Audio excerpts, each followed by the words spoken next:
কোটা আন্দোলনকারীদের নতুন কর্মসূচি। কোটা বৈষম্য নিরসন করে সংসদে আইন পাশের লক্ষ্যে জরুরি অধিবেশন আহ্বান ও ২৪ ঘণ্টার মধ্যে মিথ্যা মামলা প্রত্যাহারের দাবিতে নতুন কর্মসূচি ঘোষণা করেছেন আন্দোলনকারী শিক্ষার্থীরা।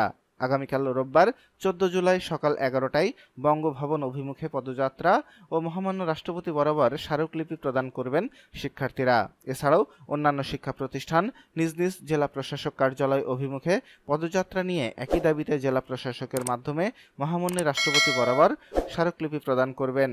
গত ১১ জুলাই শাহবাগ মোড়ে পুলিশের সঙ্গে ধাক্কাধাক্কিতে জড়ায় আন্দোলনকারীরা, এমনকি ব্যারিকেড ভেঙে খানিকটা সামনে অগ্রসর হয় এবং জলকামানের উপর উঠে উল্লাসও করেন অনেকে। এ ঘটনায় শিক্ষার্থীদের বিরুদ্ধে মামলা হয়েছে। পুলিশের যানবাহন ভাঙচুর অর্থাৎ সরকারি সম্পত্তি ক্ষয়ক্ষতি, পুলিশ সদস্যদের উপর হামলা এবং মারধরের অভিযোগ তুলে শুক্রবার ১২ জুলাই রাতে রাজারবাগ পুলিশ লাইন্সের পরিবহন বিভাগের গাড়ি চালক খলিলুর রহমান বাদী হয়ে রাজধানীর শাহবাগ থানায় এ মামলা করেন। মামলায় আসামি হিসেবে অজ্ঞাত পরিচয় অনেক শিক্ষার্থী উল্লেখ করা হয়েছে।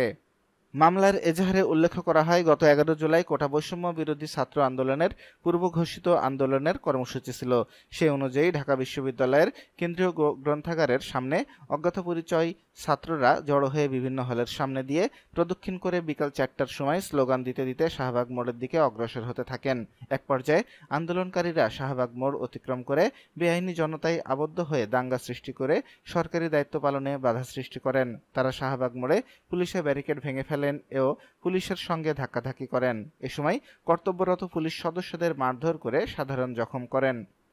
পরে তারা হোটেল ইন্টারকন্টিনেন্টালের দিকে অগ্রসর হতে থাকলে পুলিশের সিনিয়র কর্মকর্তারা ছাত্রদের বুঝিয়ে শুনিয়ে পুনরায় শাহবাগ মোড়ে ফিরিয়ে আনতে পারেন।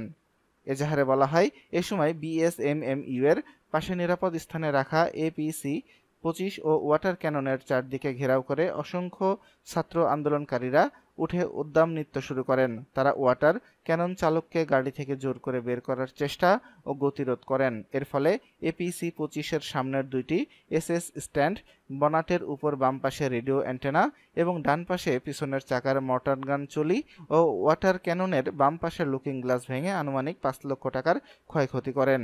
এ বিষয়ে শাহবাগ থানায় একটি সাধারণ ডায়েরি করা হয়। ছাত্রদের অন্যান্য সিনিয়র স্যাররা বুঝিয়ে শুনিয়ে এপিসি ২৫ ও ওয়াটার ক্যানন থেকে নামিয়ে আনেন এবং পরিস্থিতি শান্ত করার চেষ্টা করেন। কিন্তু তারা আরও ক্ষিপ্ত হয়ে পুলিশকে লক্ষ্য করে পানির বোতল, টেপটেনিস বল ও ইটের টুকরা ছুড়ে মারেন। এতে অনেক পুলিশ সদস্য আঘাতপ্রাপ্ত হন। মামলার এজাহারে আরও উল্লেখ করা হয়, ঘটনাস্থলে উপস্থিতি সব সিনিয়র কর্মকর্তা ও পুলিশ সদস্যরা অত্যন্ত ধৈর্যের সঙ্গে পরিস্থিতি নিয়ন্ত্রণে রাখার চেষ্টা করেন।